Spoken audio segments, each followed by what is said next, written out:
just before that, you mentioned about this report out of the Privy Council. Yeah. Now, as a crime reporter, if you will, when I hear something like that, I cannot believe what I've heard. And it's such a stark contrast to what you talked about in your platform. But I do want to go back, if you can address that, how that's going to help fix it. But that is the most negative thing in my 40 years in journalism that I've ever heard about Canada. I don't see it too many places in the media, and I think it can't be glossed over. So I'd like to talk about that and how you're going to fix that if you win on next week. I think you're absolutely right. I am shocked that, like, this is not an interest group or an opinion columnist or even a think tank that has put out this report. It is, and it is not even just a government department. It is the Prime Minister's personal department. Like, I think somebody has to ask Mark Carney, has he seen this report? His department wrote it. And what they are anticipating on the current trajectory is a total meltdown, a societal breakdown in Canada if we stay on the current track. Why this isn't blazing the front pages of every news outlet in the country right now is beyond me. Look, it's just unbelievable. Unbelievable. Like, it blows my mind. What they're actually saying is that I'm just going to read some of these. More people, this is for the future. It's not enough for Mr. Carney to say, oh, well, the last 10 years is in the past, forget about it. Stop bothering me about the past, he will say. This is the predicted future his department foresees for Canada.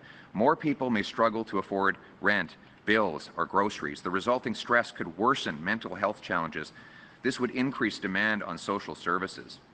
In 2040, upward social mobility is almost unheard of in Canada. Hardly anyone believes that they can build a better life for themselves or their children through their own efforts. Many worry about sliding down the social order.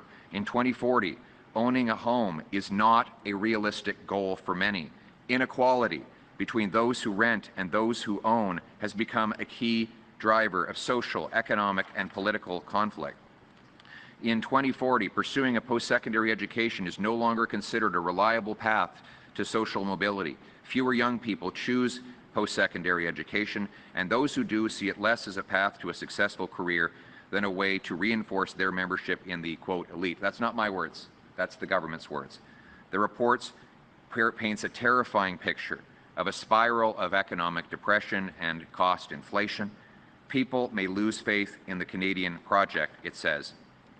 It forecasts that this may trigger people to, quote, emigrate to jurisdictions where they perceive upward social mobility or other higher standards of living are easier to obtain. If young workers leave, it may become harder to pay for our social programs for the older people in the country. And then this last line, it staggers me, that because groceries are expected to become so expensive, according to Mr. Carney's top government department, people may start to hunt, fish, and forage on public lands and waterways. Like, it is just hard to believe when you read these words that this is about Canada. This is exactly why I'm in politics, to reverse this, to give people back the promise of this country. And we know what to do. We know how to get there. We have to unleash a plan for change, a plan that will cut people's taxes so their hard work pays off, that will remove bureaucracy so we can build over 2 million homes, that will lock up the violent criminals, that will unleash our resources to generate a $500 billion of extra economic growth, that will fund schools and hospitals and opportunity for our people. That's what's at stake. That's what change means.